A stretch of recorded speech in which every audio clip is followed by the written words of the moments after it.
Senang sekali bisa bersama dengan saudara-saudari semua di tempat ini. Dan saya percaya adik-adik kita di tempat ini juga adalah adik-adik yang haus untuk mendengar firman Tuhan. Amin.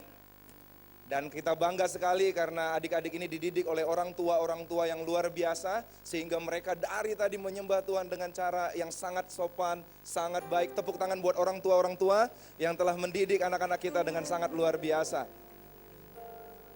Saudara, kita akan bicara tentang Natal hari ini. Kenapa Tuhan Yesus Kristus harus datang ke dunia? Kenapa Tuhan yang luar biasa itu perlu datang ke dunia? Kalau sampai Tuhan datang ke dunia, saya percaya ada satu masalah besar yang harus dibereskan. Amin saudara? Ya, kalau saudara ada masalah di RW saudara dan dia tidak sanggup beresin, maka saudara lurah turun tangan. Amin saudara? Kalau ada masalah di kota saudara dan wali kota tidak sanggup tanganin, siapa yang turun tangan saudara? Gubernur turun tangan untuk membereskannya. Tetapi kalau sampai ada seluruh dunia lagi ada masalah saudara. Seluruh dunia lagi ada bermasalah. Di mana-mana bermasalah saudara. Kira-kira siapa yang harus datang untuk membereskannya saudara? Siapa yang harus membereskannya? Pemilik dunia. Amin saudara, namanya Tuhan Yesus Kristus. Berikan tepuk tangan buat Tuhan kita saudara. Hari ini kita mau mengagung-agungkan Tuhan secara luar biasa. Firman Tuhan katakan karena begitu besar kasih Allah akan dunia ini. Sehingga ia mengaruniakan anaknya yang tunggal. Sehingga setiap orang yang percaya tidak binasa melainkan beroleh hidup yang kekal. Ada masalah yang gak beres di dunia ini. Yaitu apa saudara? Dunia menuju kebinasaan. Ada masalah yang begitu parahnya terjadi di dunia ini, yaitu tidak adanya kasih. Sehingga akhirnya Tuhan sendiri harus turun ke dunia untuk mengajarkan kasih. Untuk memperagakan kasih. Saudara, dulu untuk mencukupkan kebutuhan, Tuhan pernah kirim roti. Amin saudara. Pernah kirim burung puyuh, pernah kirim gagak. Kita udah pernah baca itu di Alkitab. Untuk mengeluarkan Israel dari Mesir, Tuhan kirimkan Musa. Cukup kirim Musa. Untuk mengalahkan raksasa yang mengintimidasi orang Israel, Tuhan cukup kirim siapa saudara? Daud. Tapi untuk menyatakan kasih, dia gak bisa kirim siapa-siapa saudara. Dia kirim dirinya sendiri. Karena Allah adalah kasih. Siapa lagi yang mau dikirim? Karena kasih itu adalah dia sendiri saudara. Dia datang. Oleh karena itu Natal itu ada. Cara kerja Tuhan ini seperti ini saudara. Mungkin saudara belum tahu cara kerja Tuhan itu. Dia bertukar tempat dengan kita. Namanya substitusi. Artinya begini saudara. Dia yang kaya jadi miskin supaya kita yang miskin jadi kaya. Kuasa pertukaran. Dia yang anak Allah jadi manusia supaya yang kita yang manusia bisa jadi anak Allah. Amin saudara? Amin saudara? Dan dia yang disambut di sorga, disambut. Dia tiap kali datang, saudara pernah baca kitab Wahyu saudara? Tiap kali Tuhan hadir, semua tunduk rebah, bahkan mukanya sampai ke tanah, malaikat pun gak tahan untuk berdiri. Dia disambut di sorga. Dia yang disambut di sorga, ditolak di bumi. Supaya kita yang ditolak di bumi, disambut di sorga oleh Bapa. Itu namanya kuasa pertukaran saudara. Dan hari ini tema kita sangat luar biasa, namanya acceptance, penerimaan. Kita yang harusnya ditolak saudara, diterima di sorga karena karya Yesus. Dia harus turun sendiri. Dia harus datang. Isa Al-Masih itu harus datang di tengah dunia untuk menyatakan kasih di tengah-tengah kita. Dari manakah masalah ini dimulai saudara? Masalah ini dimulai dari Taman Eden saat itu. Masalah tidak bisa terima itu, tidak diterima itu dimulai di Taman Eden saudara. Saat itu manusia memakan memakan pohon pengetahuan. Amin saudara? Nah, buah saudara. Kalau makan pohon keselak. Amin saudara ya. Makannya apa saudara? Buah. Benar, jangan makan pohon saudara ya. Kalau saya pernah ke rantau perapat pelayanan, ada orang rantau perapat di sini. Itu pohon dimakan saudara, namanya holat. Ada yang pernah merantau perapat? Itu kayu dikikis, itu dimakan saudara. Kita nggak pemakan kayu saudara. Saudara, waktu dia makan buah pengetahuan yang baik dan yang jahat, ada satu problem di situ. Problemnya apa saudara? Dulu waktu saya baca Alkitab dari kecil dan belum diwahyukan Tuhan, saya bingung apa salahnya makan buah pengetahuan. Apa salahnya makan buah pengetahuan yang baik dan jahat? Bukankah Tuhan ingin, Tuhan memang menciptakan kita segambar dan serupa dengan Dia. Apa salahnya makan buah pengetahuan? Emang Tuhan gak ingin kita berpengetahuan? Apakah Tuhan ingin kita bego terus saudara? Apakah Tuhan ingin kita bodoh? Kenapa Tuhan seperti gak ingin kita makan buah pengetahuan saudara? Kenapa? Karena dampaknya begitu luar biasa saudara. Dampak makan buah pengetahuan tahu gak apa saudara? Sederhana, jadi tahu. Benar gak saudara? Makan buah pengetahuan jadi apa? Jadi tahu. Nah masalahnya, tahu yang baik dan yang jahat tidak membuat saudara jadi orang benar. Sama seperti mengetahui menu-menu dalam satu restoran tidak buat kita jadi kenyang. Setuju gak saudara? Tahu menu restoran tuh gak bikin kenyang saudara. Sama juga tahu yang baik dan jahat gak akan buat kita jadi benar. Jadinya apa saudara? Dampak terbesarnya yang jelas kelihatan di sorga adalah apa? Penghakiman. Saudara tahu kenapa hakim bisa menghakimi? Saudara, karena dia tahu hukum yang baik dan jahat. Setuju gak saudara? Kalau dia gak tahu hukum, dia gak akan bisa menghakimi. Kita semua jadi hakim, sehingga akhirnya di saat Tuhan berkata, Adam, di mana Hawa? Di mana Hawa? Bukan di mana Hawa. Saudara, di manakah engkau? Dan Adam berkata, aku mendengar suara langkahmu dan aku jadi takut, aku sembunyi karena aku ini telanjang. Siapa yang memberitahu engkau telanjang? Apakah kau makan buah dari pohon yang aku berikan itu? Iya. Langsung apa katanya saudara? Apa jawabnya? Perempuan yang kau tempatkan. Perempuan yang kau tempatkan di sisiku itu. Dia yang memberi aku buah itu. Apa itu saudara? Itulah akibat buah pengetahuan. Penghakiman. Dia, si Hawa makan juga enggak saudara? Makan buah penghakiman. Hawa benar, si ular. Dia yang menggoda aku sehingga aku makan buah pengetahuan. Tuhan tanya ular, ular benar? Ular kagak makan buah. Ular kagak makan buah. Ular pasrah. Ya udah deh, mau dihukum apa Tuhan? Ular. Oleh karena demikian, dikutuklah si ular. Saudara makan buah pengetahuan buat kita jadi penghakiman, menghakimi saudara. Benar-benar menghakimi. Kita gampang banget ngelihat kekurangan orang lain. Gampang sekali melihat kekurangan orang lain. Akhirnya kita nggak bisa terima orang tersebut. Padahal kekurangan bukanlah sebuah keadaan. Kekurangan itu sikap hati saudara. Amin saudara. Kekurangan itu bukan keadaan. Kalau kita lihat ada yang kurang dari seseorang, itu bukan karena keadaan dia benar-benar kurang. Enggak, karena sikap hati kita yang salah. Saya contoh lah, saya baru menikah saudara, belum setahun.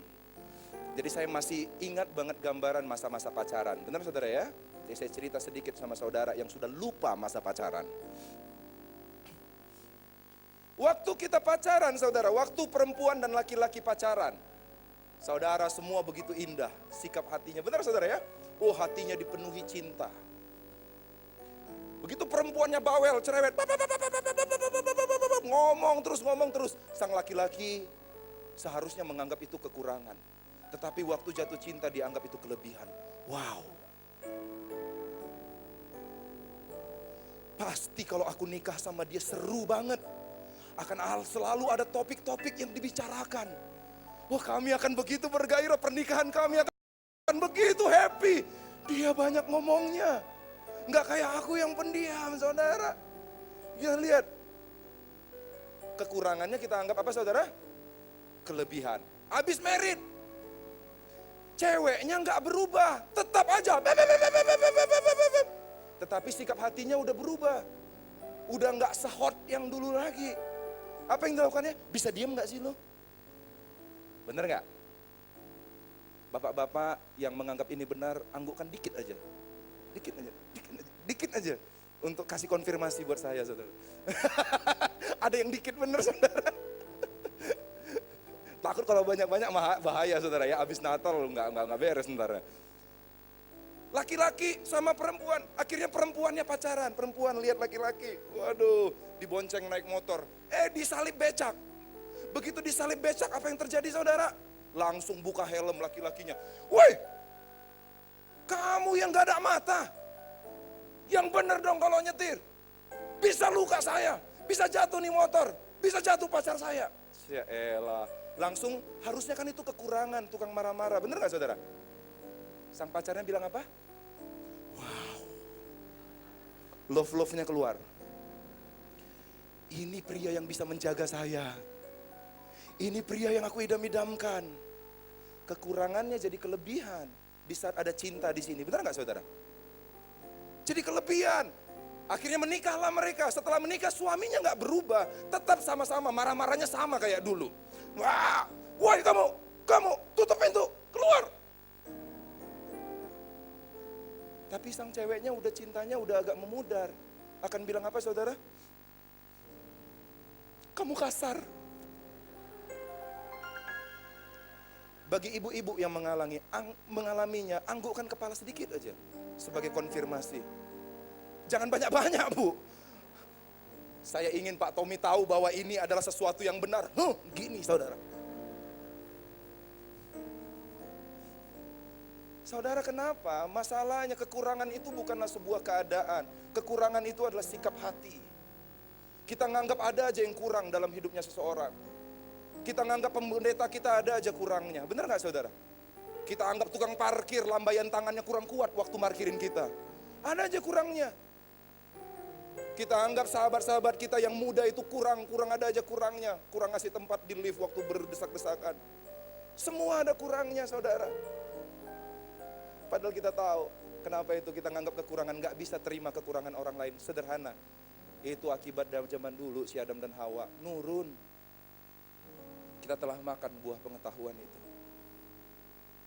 Dan kita akhirnya jadi menghakimi. Wow, itu yang terjadi, saudara. Sehingga akhirnya karena tidak lagi bisa saling menerima, manusia jadi kosong, saudara. Kosong hidupnya. Suatu kali Blaise Pascal, seorang ahli matematika, boleh ditayangkan? Dia berkata seperti ini. Dalam hati setiap manusia, ada ruang kosong yang tidak bisa diisi oleh benda ciptaan apapun. Kenapa dia kosong? Karena tidak diterima. Melainkan hanya oleh Tuhan Sang Pencipta yang dikenal melalui Yesus Kristus. Dia katakan ada ruang kosong. Kenapa? Ya, karena gak diterima. Penerimaan adalah wujud nyata dari sebuah kasih, saudara. Sir Edmund Hillary, orang-orang mulai mengisi kekosongan itu agar bisa diterima orang lain dengan pencapaian-pencapaian, dengan prestasi-prestasi, saudara. Dan suatu kali Sir Edmund Hillary, seorang yang menaklukkan Gunung Everest pertama kali, saudara. Pertama kali dia menaklukkan Mount Everest. Dan dia menjadi the most influential person di tahun-tahun itu, saudara. Dan suatu kali dia diwawancarai oleh Menteri Luar Negeri Israel di saat dia disambut. Dan dia tanya, Menlu Israel ini nanya sama dia, apa perasaan Bapak di saat sudah sampai puncak itu menaklukkan Gunung Everest, sebagai orang yang pertama menaklukkan Gunung Everest? Pertama-tamanya rasa perasaannya luar biasa, karena saya bisa berprestasi, dilihat semua orang. Tapi setelah itu, ada yang kosong, ada yang hampa di sini. Gak ada satupun, prestasimu gak akan bisa membuat engkau, saudara, utuh penuh. Karena penerimaanlah yang akan membuat engkau utuh. Dan terutama penerimaan Bapa di sorga. Amin, saudara. Elvis Presley, di tengah-tengah ketenarannya, nyaris beberapa minggu sebelum dia ditemukan meninggal. Dia diwawancarai di tengah-tengah puncak karirnya, dia diwawancarai oleh wartawan dan ditanya, apa yang kau inginkan dalam hidup? Dan dia katakan, saya ingin 3 hal. Yang pertama saya ingin kaya, yang kedua saya ingin terkenal, yang ketiga saya ingin bahagia. Lalu wartawan itu dengan sederhana berkata, engkau sedang di puncak karir sekarang, apakah engkau sudah dapatkannya? Kaya, engkau lihat, dia kaya sekali, saudara. Yang kedua, terkenal, engkau tahu, itu terkenal. Yang ketiga, apakah engkau bahagia? Fulfilled. Dia katakan, aku gak bahagia. 3 minggu kemudian dia ditemukan mati, overdosis. Ada yang kosong. Dan jangan, kita bisa ngelihat senyum di mata semua orang. Kita bisa ngelihat orang satu sama lain senyum. Seperti gak ada masalah apa-apa. Tetapi kalau kita lihat jauh dalam hatinya kita, ada kekosongan di dalam. Ada kebutuhan untuk diterima. Ada kebutuhan untuk dimengerti, saudara. Dan suatu kali, ada seorang anak manusia namanya Yesus Kristus. Dia diutus dari sorga datang untuk memulihkan yang kosong ini, saudara. Menunjukkan penerimaan. Ada satu momen, boleh disiapkan video yang pertama. Satu momen di mana Yesus diperhadapkan kepada orang yang sebenarnya tidak pantas untuk diterima. Dan ini yang dia lakukan. Silakan.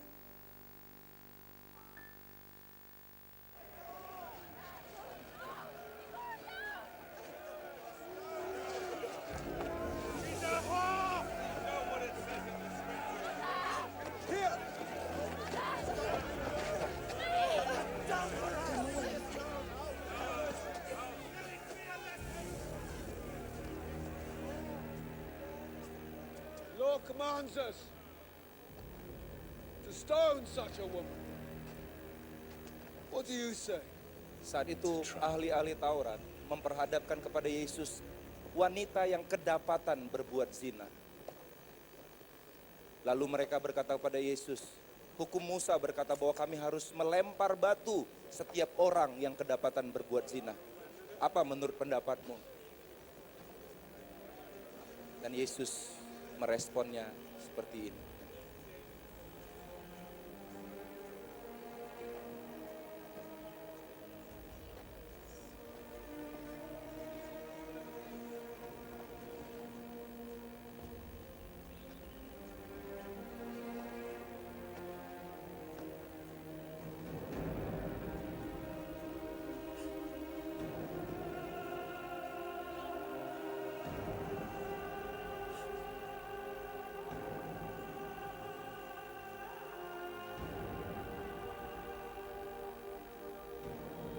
I'll give my stone Aku akan memberikan batuku to the first man who tells me kepada orang pertama that yang he dapat has never berkata sinned. kepadaku bahwa dia tidak pernah berdosa.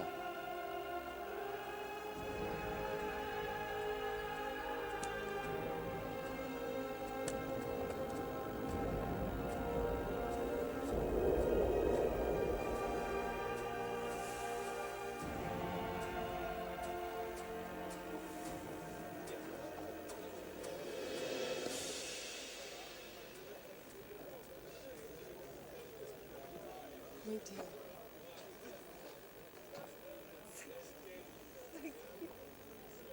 Go Pergilah and sin no more. dan janganlah berbuat dosa lagi.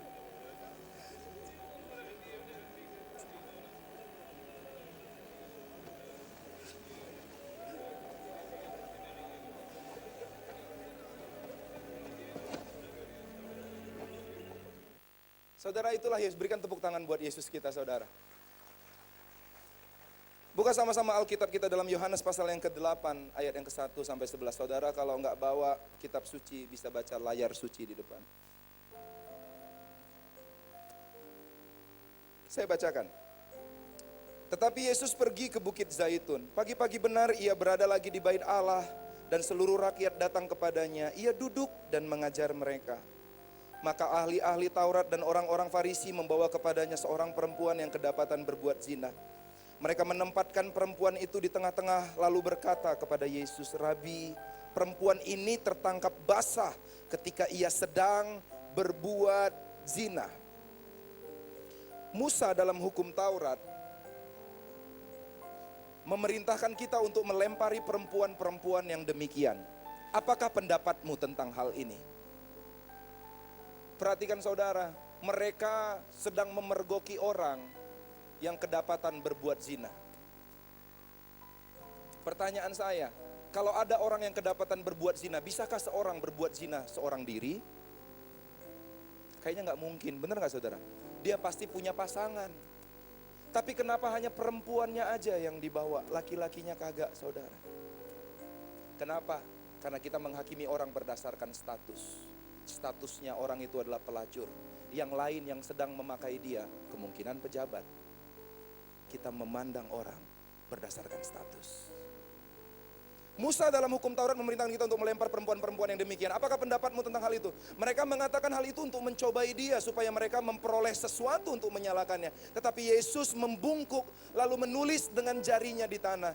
Dan ketika mereka terus-menerus bertanya kepadanya, ia bangkit berdiri lalu berkata kepada mereka, barang siapa di antara kamu tidak berdosa, hendaklah ia yang pertama melemparkan batu kepada perempuan itu. Lalu ia membungkuk pula dan menulis di tanah. Tetapi setelah mereka mendengar perkataan itu, pergilah mereka seorang demi seorang, mulai dari yang tertua. Akhirnya tinggallah Yesus seorang diri dengan perempuan itu yang tetap di tempatnya. Kenapa mulai dari yang tertua? Kita nggak tahu saudara. Apa yang ditulis Yesus kita juga nggak tahu, cuman bisa nebak-nebak. Tetapi saya percaya kenapa yang tertua duluan pergi? Karena mungkin yang paling tua yang paling banyak dosanya. Umurnya paling banyak, benar nggak saudara ya? Kemungkinan, kita nggak tahu juga. Lalu Yesus bangkit berdiri dan berkata kepadanya, hai perempuan, di manakah mereka? Tidak adakah seorang yang menghukum engkau? Jawabnya, tidak ada Tuhan. Lalu kata Yesus, aku pun tidak menghukum engkau. Pergilah dan jangan berbuat dosa lagi, mulai dari sekarang. Saudara, di dalam cerita ini ada 3 jenis orang saudara. Ada 3 jenis orang dalam cerita ini. Saudara, di saat saya sampaikan ini di akhir khotbah saya ini, saya nggak akan lama, saya tahu saudara lapar.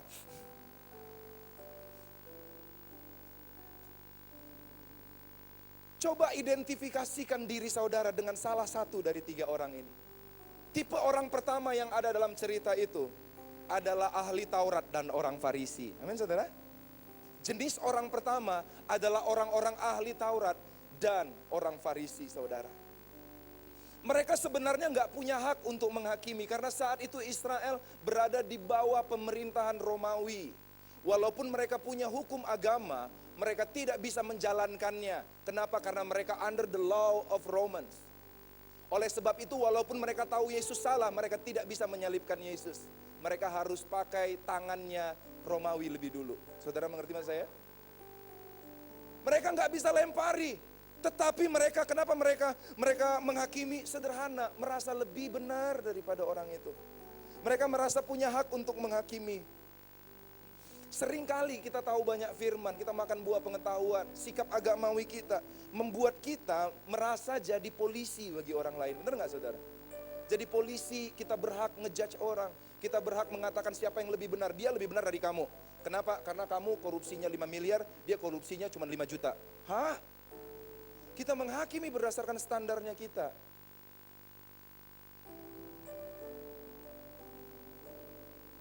Dia lebih benar dari kamu. Karena dia cuma sampai hamil, kalau kamu sampai menggugurkan kandungan. Siapakah kita berhak menentukan orang lain lebih benar dari siapa? Bukankah kita sama-sama orang bersalah? Amin saudara. Paulus dalam 1 Timotius 1 ayat 15 berkata seperti ini. Aku menuliskan surat kepada kamu Timotius, Santo Paulus. Dikatakan santo bagi orang-orang Katolik saudara. Orang suci yang membangun banyak gereja. Dia katakan, aku menulis kepada kamu Timotius karena Yesus datang untuk menebus dosa manusia. Dan di antara semua orang berdosa, apa kata Paulus? Akulah yang paling berdosa. Sanggupkah kita berkata seperti itu saudara? Mungkin kau berdosa, tapi saya juga orang berdosa. Dan saya berani berkata bahwa saya mungkin orang yang paling berdosa di tempat ini.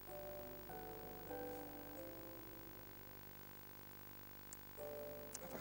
Ahli Taurat dan orang Farisi.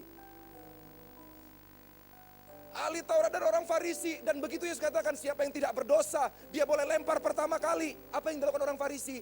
Mereka letakkan batu mereka pasang gigi mundur saudara. Dan mereka mundur perlahan-lahan teratur. Perhatikan saudara. Ahli Taurat dan orang Farisi itu, walaupun mereka datang untuk menghakimi, tapi tanpa sadar. Mereka sudah begitu dekat dengan yang namanya kasih dan penerimaan yaitu Yesus. Tapi mereka memilih untuk mundur. Aku gak mau lepas sakit hati ini. Aku gak mau lepas. Aku ngerasa diriku lebih benar. Mereka mundur. Padahal seharusnya kalau saya yang jadi orang Farisi mendengar kata-kata Yesus, saya akan tersungkur bersama-sama dengan wanita kedapatan berbuat zina itu. Sama-sama memohon pengampunan Tuhan. Amin saudara. Mereka begitu dekat dengan keselamatan. Mereka begitu dekat dengan penerimaan. Mereka begitu dekat dengan sesuatu yang bisa mengisi hati mereka yang kosong karena tidak bisa diterima. Tapi mereka memilih mundur. Tipe orang pertama, Farisi dan ahli Taurat. Ada tipe orang kedua, yaitu orang Samaria. Bukan orang Samaria, apa saudara? Wanita pezina. Wanita pezina itu tersungkur di hadapan Yesus. Dia menerima kesalahannya dan tahu nggak apa saudara? Dia diterima apa adanya. Tetapi coba bayangkan kita jadi wanita yang pezina itu saudara. Bayangkan kita yang menjadi dia. Dihakimi, dikatakan buruk, siap-siap dirajam, disingkir, dibuat tersungkur saudara, dibuat serendah-rendahnya saudara. Pernah ngalamin seperti itu saudara? Difitnah mungkin, dijatuhkan, direndahkan, bersiap dihakimi, ramai-ramai dipermalukan di depan publik. Pernahkah saudara merasakannya? Sang perempuan zina ini, dia bisa berkata, aku dendam sama mereka, emang mereka lebih benar dari saya. Emang cuma saya doang yang pendosa. Saya tahu muka-mukanya, pernah pakai saya itu beberapa. Dia bisa protes, dia bisa nggak terima kenapa mereka memperlakukan saya seperti ini. Tetapi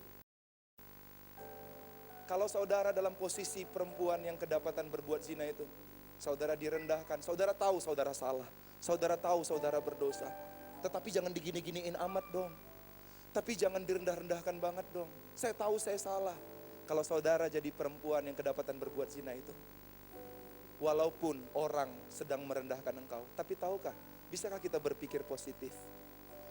Bahwa justru karena ada orang-orang seperti mereka lah, perempuan ini tersudut dan sampai di dekat Yesus. Amin. Kalau tidak ada orang-orang seperti itu, mungkin perempuan ini enggak sampai di hadapan Yesus.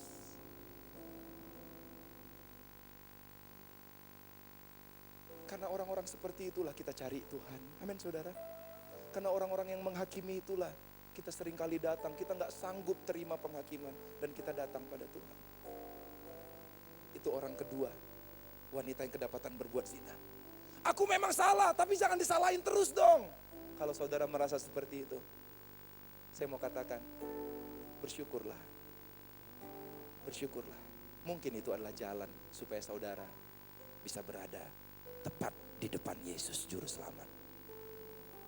Dan yang ketiga adalah tipe orang yang terakhir adalah Tuhan Yesus. Orang Farisi, wanita pezina, Yesus. Yesus dia punya hak untuk melempar. Karena di saat dia berkata yang tidak berdosa boleh lempar pertama kali. Hanya ada satu orang yang tidak berdosa di tempat itu. Amin saudara. Hanya ada satu orang yaitu Yesus sendiri. Dia punya hak untuk melempar. Dia orang benar. Dia tidak punya salah apa-apa. Dan dia berhak untuk melemparkan. Tetapi dia memilih untuk menerima apa adanya. Acceptance.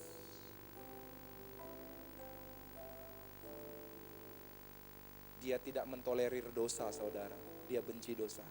Tetapi dia mencintai pendosa. Yesus benci dosa, oleh karena itu dia berkata, pergilah dan jangan berbuat dosa lagi. Dia benci dosa tetapi dia mengasihi orang-orang yang berdosa. Sekarang saudara, saya akan hentikan khotbah saya. Di malam Natal ini, Yesus datang untuk menunjukkan penerimaannya atas kita. Apakah engkau tipe orang yang seperti ahli Taurat dan orang Farisi? Daripada pasang gigi mundur, lebih baik engkau ikut tersungkur bersama orang-orang berdosa yang lain. Amin saudara. Meminta Yesus mengisi hati kita. Aku membutuhkanmu Yesus. Kalau kita seperti orang yang kedapatan berbuat zina itu, kita ngerasa kita memang salah, tetapi kita sering dihakimi berlebihan. Kita direndahkan, kita dipermalukan. Jangan kepahitan. Biar Yesus mengisi hatimu untuk bisa mengampuni orang yang menyudutkan engkau.